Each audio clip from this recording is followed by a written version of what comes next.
ఈ సర్వీస్ చేయాలనుకుంటే ఇప్పుడు రతన్ టాటా గారు ఇప్పుడు మన మధ్య లేరు, కానీ చాలా సర్వీసులు చేసినారు వితౌట్ ఇంటూ పాలిటిక్స్.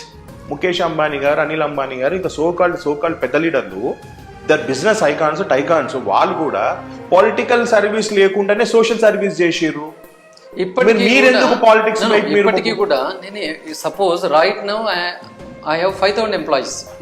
అంటే డైరెక్ట్ గా ఒక 5,000, ఇండైరెక్ట్ గా ఇంకో 5,000, అంటే ఒక 10,000 కుటుంబాలు ఇవాళ ఆల్ఫోర్స్ విద్యా సంస్థల తరఫున ఉత్తర తెలంగాణ వాళ్ళకి నేను ఉద్యోగం కల్పిస్తూ అక్కడ ఉన్న నిరుద్యోగాన్ని కొంచెమైనా తగ్గించే ప్రయత్నం నేను చేశాను.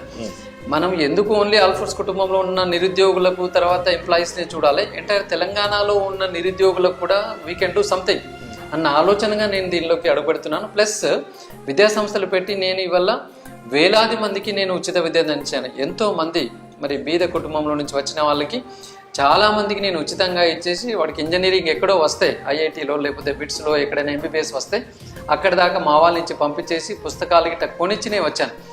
పరీక్షలు అయిపోయినాక వదిలిపెట్టే సిస్టమ్ ఆల్ఫోర్స్ కాదు. పరీక్షలు అయిపోయిన తర్వాత కౌన్సిలింగ్ అయిపోయేదాకా పిల్లలు మానిటర్ చేస్తాం, అక్కడ హాస్టల్లో జాయిన్ అయ్యేదాకా కూడా వాళ్ళని మనం మానిటర్ చేస్తున్నాం. సో 1000 మందికి నేను ఉచితమైన విద్యను అందించాను.